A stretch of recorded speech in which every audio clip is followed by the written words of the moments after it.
I have no special talents, only that I am passionately curious. Albert Einstein.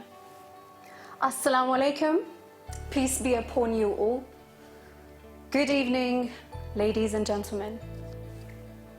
My name is Kandeel Butt, a Muslim girl born and brought up in Nairobi with roots in Pakistan.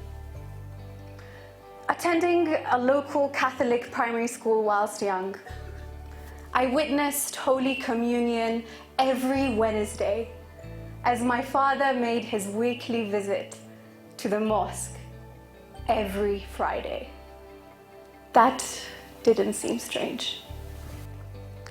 I learned every hymn and prayer from Our Father to Silent Night, whilst my mother would sing Urdu lullabies to us. I wrote inshas and read Arabic. I would reluctantly wear my hijab as I read the Quran, but shortly after, with excitement, threw it to the floor as I got ready to put on my shorts for futa and kati, or was it blada? That didn't seem strange either.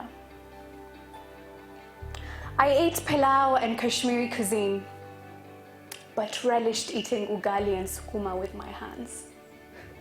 Actually, I recently discovered the infamous USA, ugali, sukuma, and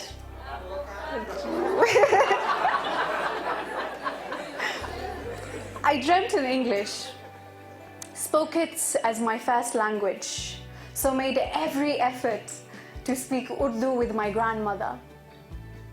I loved her very much, so I didn't really mind.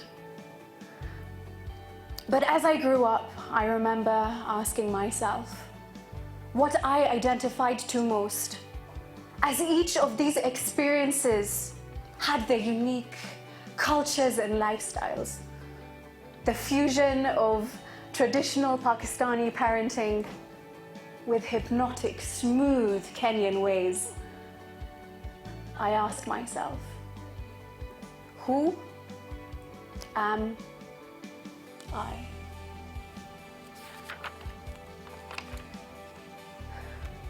I was about 17 when I realized I didn't know who I was, an identity crisis.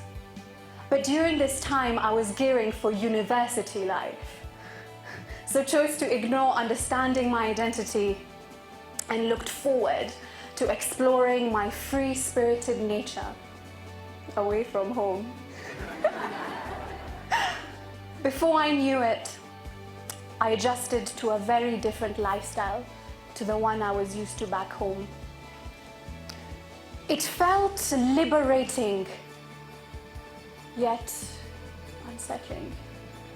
A voice within saying, Kandi, this is not you. I learned over time what I'd labeled freedom at university was fleeting moments of temporary amusement. I started to miss the girl that left home, yet yearned deeply to understand who she truly was.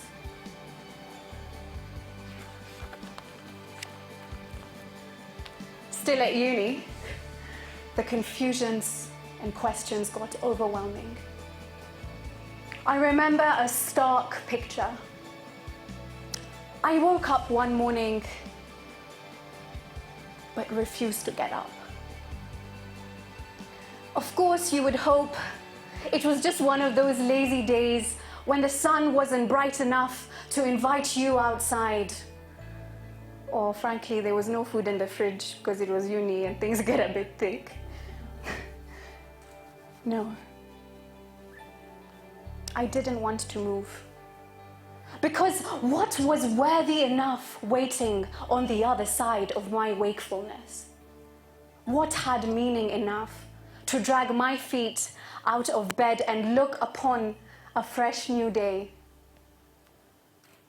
What could be the purpose of these breaths I was taking? I had no answers. I remember after at least summoning the psyche to sit up on my bed, face buried in my hands, feeling completely lost, confused, empty, scared. Another voice inside spoke softly but loud. It spoke of reflection and searching. I reflected. The search for what? What could it be?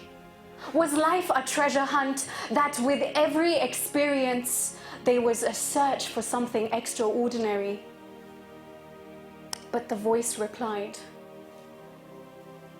the search for purpose.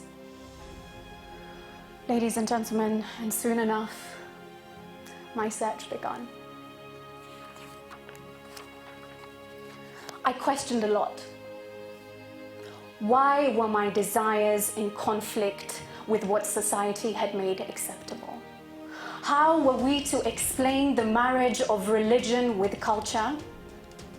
And apart from my identity, I questioned humanity. I just didn't understand why bad existed. I questioned God. I asked myself, why would a loving God let unloving things happen? Ultimately, I began to question what that voice had echoed. Purpose. Where did I come from? What was I doing or meant to be doing on this earth? And indeed, where will I go? I strayed far, far away from religious affiliation, as I saw it as a dividing factor rather than a binding one. I started identifying myself as what I used to call a humanist, a person who believes in love. Love as the solution to the shackles of humanity. Love as the weapon of mass construction. Love for all humans and animals alike, which actually led me to becoming a vegan, but oh boy, that did not last long. But even though I thought I'd found my answers amidst this idea of love, I would struggle to understand why hate still persisted with so many loving people, loving every day. As much as I questioned, I began to seek. A search for universal truth. A truth that realizes both love and hate will surround us, giving light to the understanding that to truly embrace the essence of love, we must recognize its opposites. A truth that embraces all languages, tribes, colors, and cultures, and joining in common purpose and spirit. I was at ease when I recalled the quote by Sufi poet Rumi, "What you are seeking is seeking you."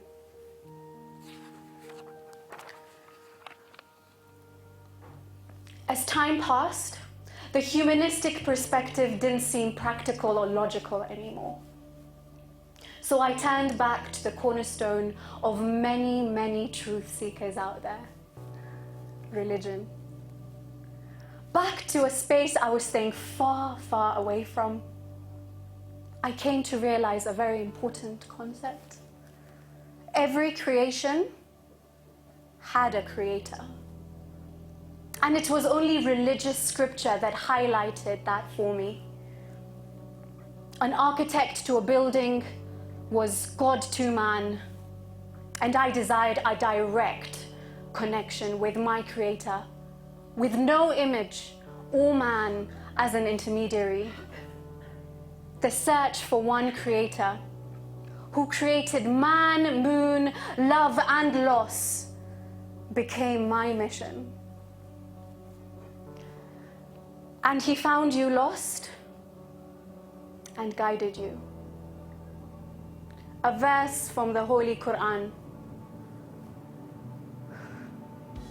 A verse that rings starkly true today when I look back at the past 25 years.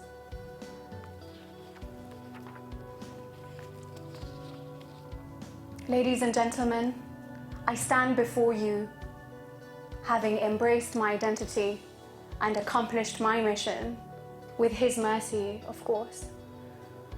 But indeed, it is also the opening of divine adventure and endless learning. The spiritual teacher Adyashanti once said, "Enlightenment is a destructive process.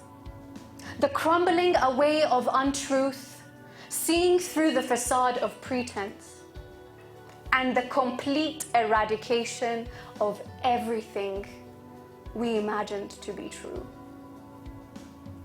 Ladies and gentlemen, if there's any message I wish for you to take away from this beautiful, beautiful gathering we have, it is twofold. One is purpose. What thoughts and actions have you aligned in your life to contribute to your ultimate purpose? What if you were to die today or tomorrow? Would you be fulfilled with the path that you are on? And secondly, passionately strive to reflect and question everything with intent to understand. And when you arrive to your truth, dance in its peace and live by its truths, humbly. And don't forget to encourage others to do the same. Thank you so much.